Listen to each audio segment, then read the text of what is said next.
Peace isn't actually the absence of motion. It's the presence of something meaningful to hold.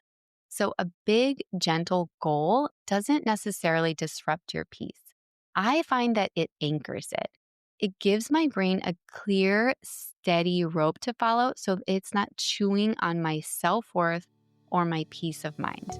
So, this isn't about getting things done, it's about guiding your energy that would otherwise spiral. Welcome to the Choose Better Thoughts podcast. I'm Amanda Doyle, certified life and leadership coach, here to help high achieving women use practical mindset tools to live your complex life with more ease. Each week, you'll learn how to lead with more confidence at work, stay regulated and present in parenting, and actually enjoy the life that you've worked so hard to build. So pop in your earbuds and let's do some coaching.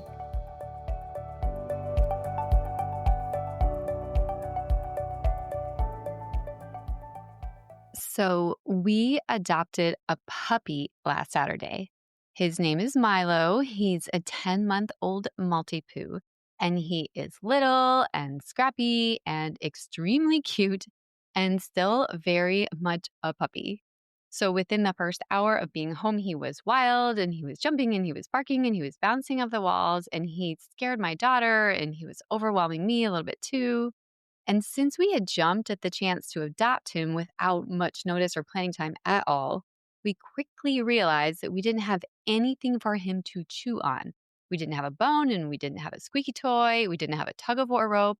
So my daughter and I ran to Target as fast as we could. We grabbed a few toys.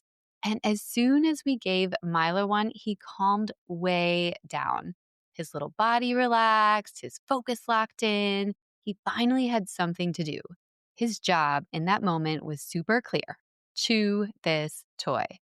And I was thinking this morning, my brain is just like Milo. It goes crazy if I don't give it something to chew on.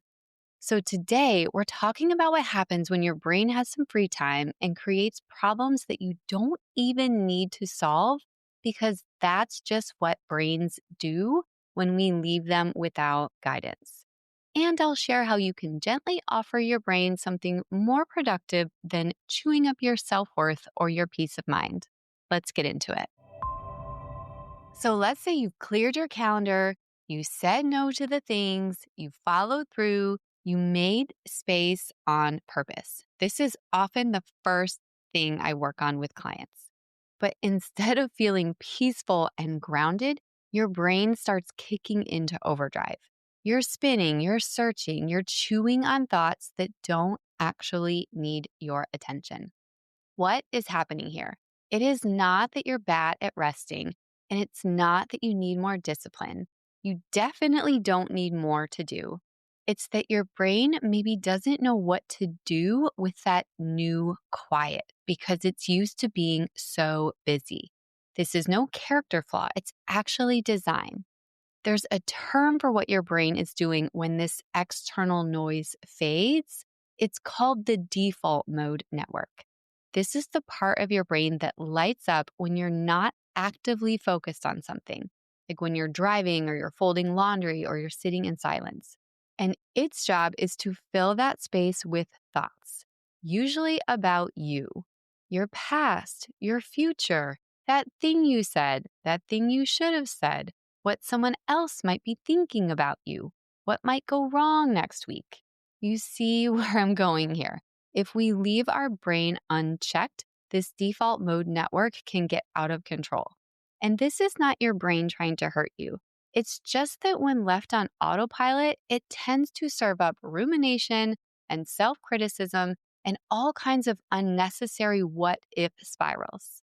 That's why the space you worked so hard to create, cleared time, quiet mornings, a slower season, can suddenly feel emotionally noisy, and you'll end up filling the space again. It's not the space that's the problem. It's that your brain doesn't yet trust it. Usually this plays out for me in one of three ways. Sometimes my brain grabs drama. I'll find myself replaying an awkward conversation or interpreting one of my kids' moods as a signal that something's wrong. I'll start questioning a decision I felt totally good about just a few hours ago, just because my brain is looking for something to solve. Other times, it grabs my perfectionism. I'll get this urge to optimize something that is fine. I'll find myself reworking our evening routine or editing something that just does not need editing because creating structure feels safer than sitting still. And when I'm tired or overstimulated and have space, it grabs pleasure. I'll scroll or I'll snack or I'll click between tabs or reread an old email or open the fridge for the hundredth time because my brain wants a dopamine hit to fill the stillness. So if this happens to you too, know that you are not alone and nothing has gone wrong. Instead of leaving our brains to their own devices and letting them go crazy, how they do, let's talk about what chew toy we can offer our brains instead. So, first things first, when your brain hits the vacuum and starts grabbing for whatever's nearby, just notice. Notice if the vacuum is getting filled with chaos or tasks that aren't aligned to what matters to you most right now. This is your signal that your brain might need a better chew toy. And I want to be really clear here. This is not about managing your time down to the minute. Some of you thrive in unstructured space. You love the slow mornings, the spontaneous Saturday, the flowy afternoons. And if that's working for you, truly, there's nothing to fix. This is for the moments when you've created space on purpose, but the space starts getting filled with distractions, reactivity, or a pile of new tasks that don't reflect your actual priorities. That's when it's time to give your brain a better option. The kind of chew toy that works best is usually low stakes, but gently meaningful. It gives your brain a bit of structure, but not a full agenda. It invites focus, but not urgency. It says, here's a direction, but not here's a deadline. This is super important because the chew toy has to be at least a little bit delightful to you so that you have the motivation to follow through on it and stick with it. One of my favorite brain chew toys is something I call a big, gentle goal. This is especially helpful for my clients who have stepped out of a high demand season or have intentionally simplified their schedule, but they're now feeling a little untethered by the slower pace. Their identity doesn't yet match this slower pace because they're so used to being so busy and so in demand. They're no longer operating at full tilt, but they also don't want to drift or feel like they're not being ambitious. A big, gentle goal gives them something real to reach toward in the space without the performance or time pressure. So it's not a prove it goal or a should goal. It's not about getting somewhere fast. It's about creating a soft point of focus, something their brain can nibble on when it has time, something that feels grounded in who they are now, not who they were when everything was urgent. For example, you could explore a future business idea, not to launch it, not to take action, just to write about it, to shape it, to imagine what's possible, to flex into your creativity. Or you could create a weekly strategic thinking hour. No agenda, just space to zoom out and stay in relationship with the bigger picture. Or you could commit to learning one new thing that supports your long game. Take a course or a certification or a deep dive into a topic that matters to your 10-year vision for yourself. Now, sometimes I hear, I don't want another goal. I just want more peace and rest. And I completely get that. I identify with that. That completely resonates with me. But here's what I have come to believe. Peace isn't actually the absence of motion. It's the presence of something meaningful to hold. So a big, gentle goal doesn't necessarily disrupt your peace. I find that it anchors it. It gives my brain a clear, steady rope to follow so it's not chewing on my self-worth or my peace of mind. So this isn't about getting things done. It's about guiding your energy that would otherwise spiral. So let's come back to Milo as we close here. All it took was a chew toy, something small and specific, and his whole energy shifted. He didn't need discipline. He didn't necessarily need to calm down.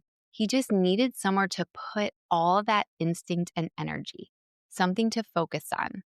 Our brains are the same. When we don't give them something to chew, they're just going to grab what is closest, whether that is an old thought loop, a random task, or a shiny new project that you don't actually want to do. And we don't need to fight that. We just need to work with it to offer our brains something that reflects what we actually care about, that is steady and soft and slightly compelling. So here's one simple question I want you to take with you this week. What is one nourishing chew toy that you can offer your brain? It doesn't have to be big. It doesn't have to be impressive. I just recommend that it delights you a little bit. And if this kind of work speaks to you, if you've already made space in your life, but you're not sure how to keep that space, you notice that you're starting to fill it again, this is exactly the kind of thing I help my coaching clients with. We don't just talk about time management or just mindset.